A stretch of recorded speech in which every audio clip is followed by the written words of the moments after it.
Kenya is facing a growing youth population, but so are the middle-aged catching up to their 80s and beyond. Can a business solve their problems? Well, entrepreneurship is about making decisions. Welcome to a show where you're going to meet the movers, the shakers, and the trendsetters. Get ready to cross over with me, Harleen Jabbal. Our guest today is young but old in thoughts. She's not worried, she's actually practical and caring. She wants to make a difference because she believes the old need their dignity too and be cared for just like the toddlers.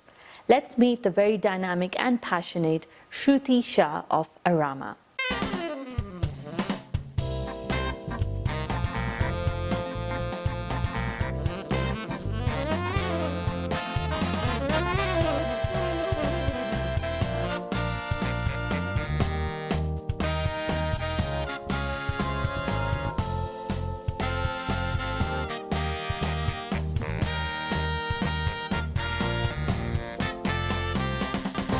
Welcome to the show, Shruti. Thank you very much.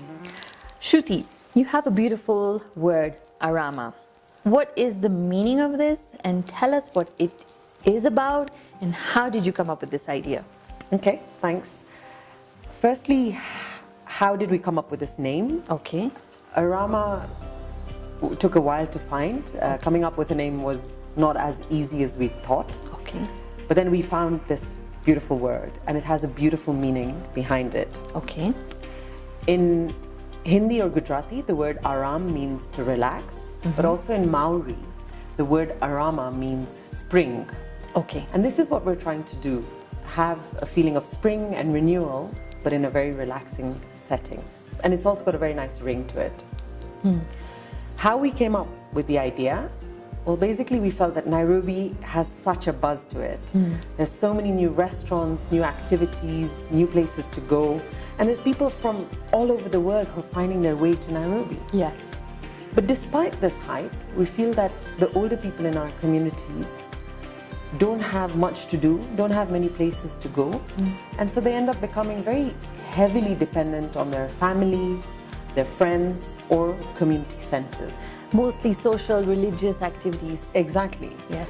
And then we did research and we found that in other countries, life doesn't end at 60 or 70 Yes. or 80.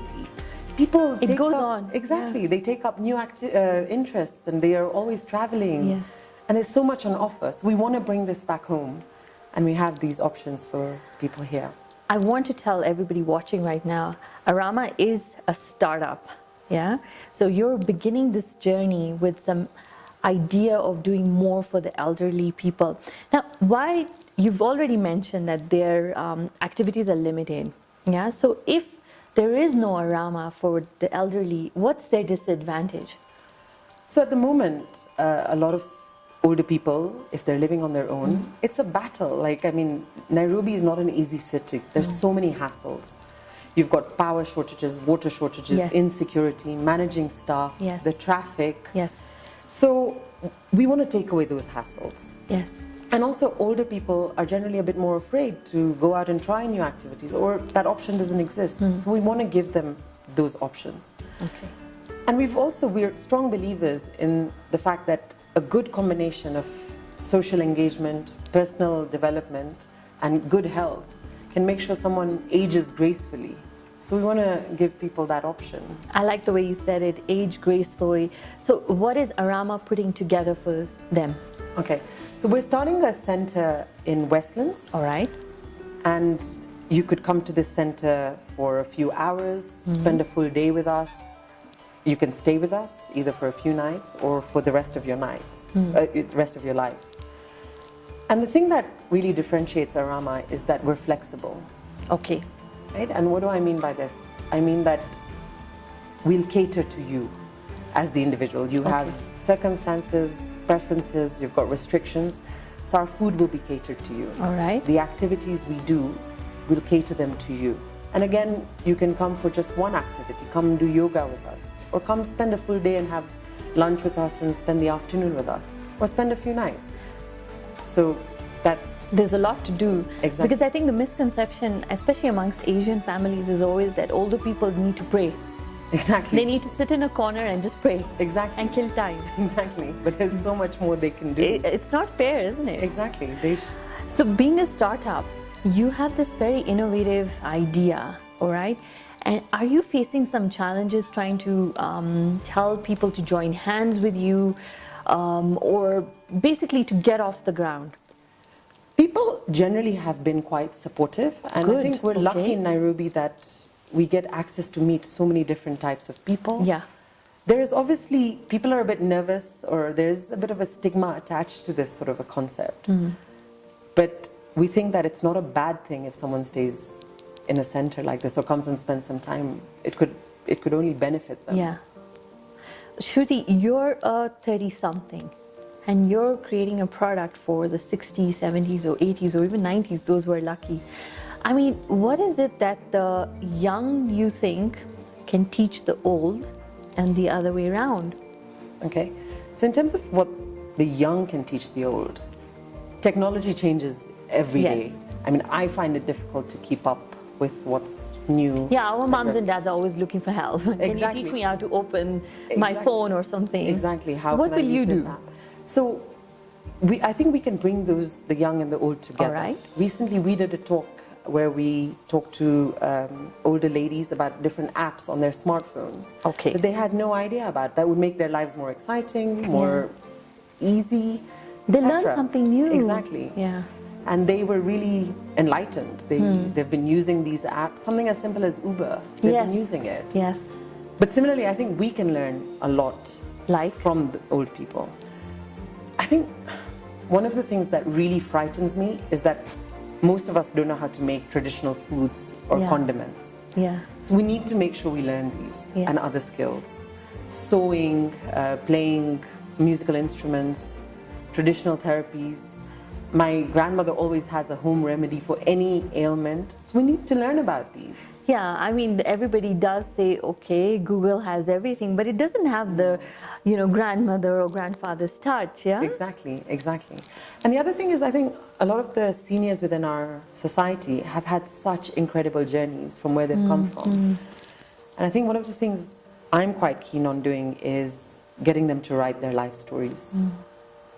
I was going to ask you that because most of our forefathers have come across the sea, the Indian Ocean, come to build a railway or the other. Okay, you have a few significant names that have popped up and their stories have been written out, but I'm sure everyone has their own unique bloodline that they've brought and what they've done. Exactly, and what they've been through. Yeah. I mean, what Kenya was like when they first landed on the shores. Yes, and even coming to the grassroots level, I mean, they had different education opportunities, health opportunities, business opportunities that are still relevant lessons, aren't they? Exactly.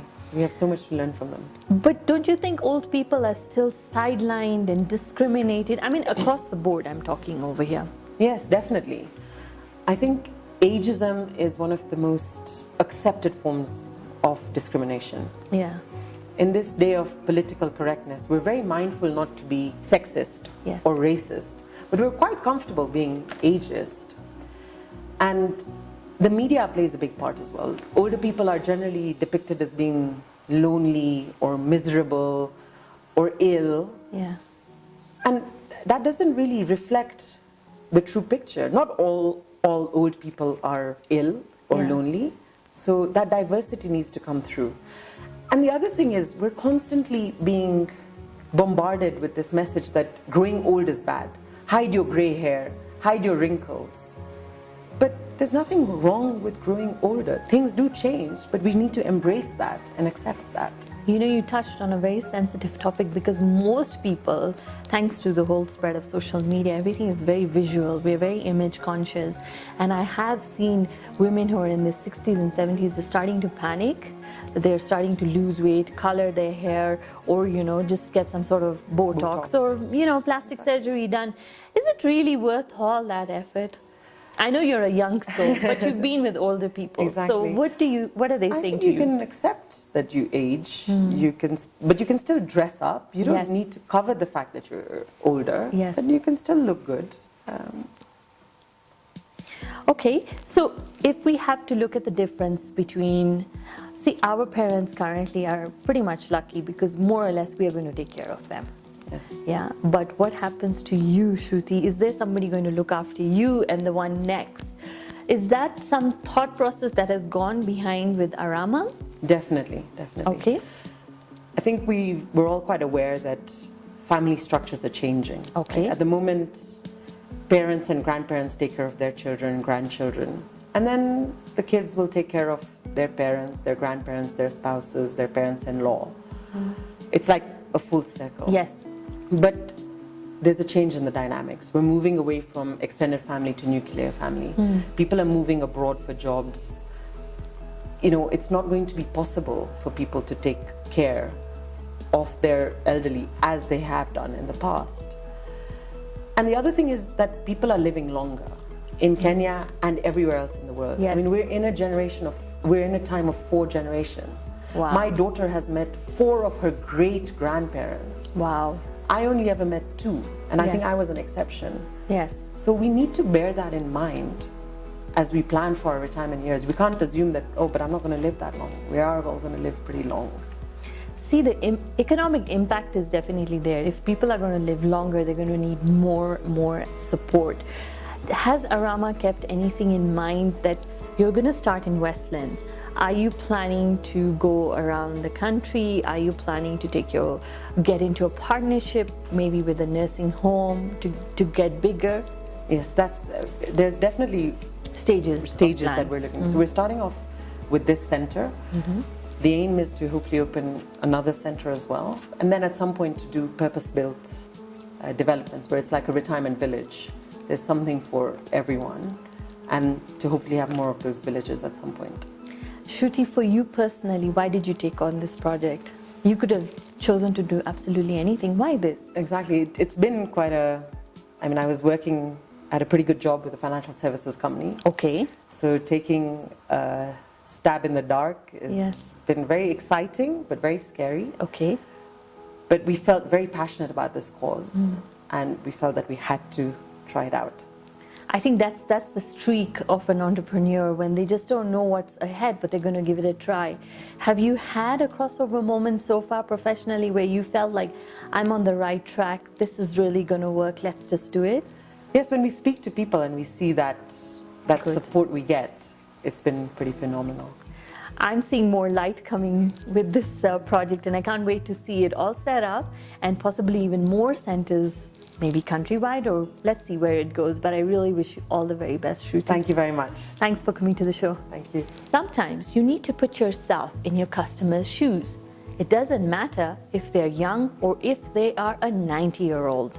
That was a beautiful story by Shruti, and we wish her startup all the very best.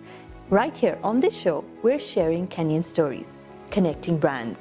Don't forget to follow up on our Facebook, Twitter, and Instagram pages, and also subscribe to our YouTube channel, Crossover with me, Harleen Jabbal.